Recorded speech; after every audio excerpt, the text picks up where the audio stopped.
Hello and welcome back to the bar in this series where we're looking at the bar menu. And this week on the menu, our special of the day is risk and issue management. So what do we mean by risk and issue management? Every program that I know and every project inevitably doesn't have a smooth ride the whole way through. There are times when there are risks or there are issues you have to deal with, risks that may happen if something doesn't get mitigated in the short term or medium term, issues that have happened and you need to sort out. And so this is really about how you get the most out of your business with regard to risk and issue management and across your portfolio. So what's the ideal dish? What are we really aiming for with risk and issue management? I think for me, what I am looking for is risk and issue management that engages the right people at the right level and at the right time to mitigate those risks and create actions or support actions for those issues when they're needed. It's not really about reporting on a risk. It's about generating an outcome which is going to help us mitigate that risk, because that's all I'm interested in. And it's all normally the executive team are interested in. So for me, that's the ideal dish, is a set of processes and approach which essentially engages the right people at the right level at the right time in order to help mitigate those risks or support those actions to issues. And what are the problems we're trying to solve here that we tend to see regularly? Number one, the difference between risks and issues isn't necessarily very well understood. So in many organizations, risks are, the difference between a risk and an issue is not necessarily that well understood.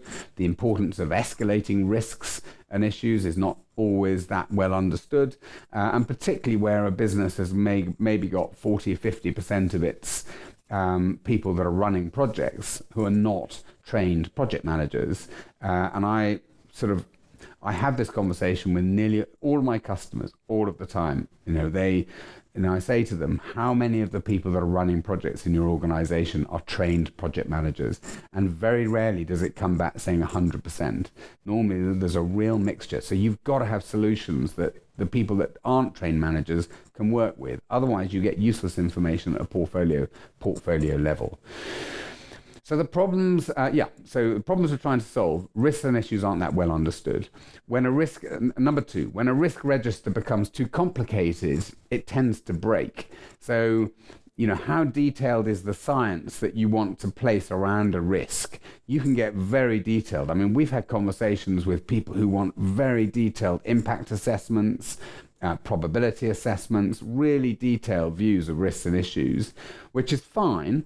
And on certain projects and programs, that's absolutely necessary. But if you focus on outcomes and what you're really trying to drive through your risk and issue register is the right engagement from the right people to help support mitigation or action of issues and risks, then it might change the way that you build your, essentially your tracking and your reporting. So, focus on outcomes. And then the final thing is being able to see the wood through the trees. If you send out a RAID, a risk and issue register, then a senior leader that you're trying to get their attention on is not going to see that. So it's got to be escalating the biggest risks and just presenting them in a format they can cope with. So the key ingredients, what's going to make it work? What do we need to put in the recipe? The first one is challenge yourself at how complicated the information really needs to be to drive the right outcomes. If you speak to your sponsor and you say to your sponsor or to the COO or whoever is the relevant person in the organization, what is it you really need to see in order to be comfortable and confident about where we are with risks and issues? 9 times out of 10, they'll come back with a fairly pragmatic answer. Show me the risk. I want to understand what it is. Show me the mitigations. I want to know what you're doing or what we are doing about mitigating. Don't show me all the risks. Just show me the ones that I really need to worry about. So if there are 10 risks, show me the top 2 that are really going to have an impact, because I can't cope with everything else. And, get that picture of what they're really looking for so that you can then essentially design your risk and issue outputs to drive the right outcomes. Filter only escalated risks from the risk and issue register, and you need to make it really simple way of escalating risks out of there so that they become very visible. And the final one I would say is push an escalation at the exec. Don't wait for them to find it. If it really is that important, find a way of pushing that risk at them with one click access to the risk on your RAID or wherever you store your risk. Magic ingredient, just keep it simple. Keep it simple. Don't overcomplicate your risk register, because the chances are if you do, it'll break. So keep it simple and push risks, escalated risks, at the people you want help from in a format that they will engage with.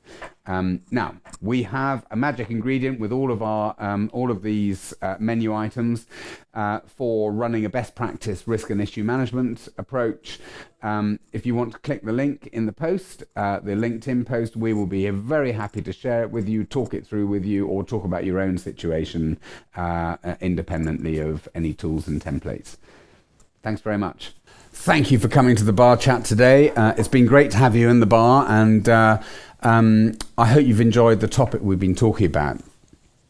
Now, if there's anything in this topic, if there's anything in this bar chat that's particularly resonated with you, or there's a challenge that you're facing with your portfolio or your program or your stakeholders or whatever it might be, then one of the things that I'm offering is a free private bar function. So you can either come into our very own bar and come and be a part of it, and I promise you there'll be a drink waiting here for you, or I'll come to you, or we'll have a phone call, and we can maybe kick the tires on over a bar chat on a challenge that you're facing internally with your program, portfolio, whatever. If you want to do that, please take me up on the offer. I don't expect anything in return, and I really genuinely don't. You're very welcome to just click the link in the post on LinkedIn. There's a link in there. Connect and register, and we will be in touch to sort a private bar function out. Come and see me in the bar.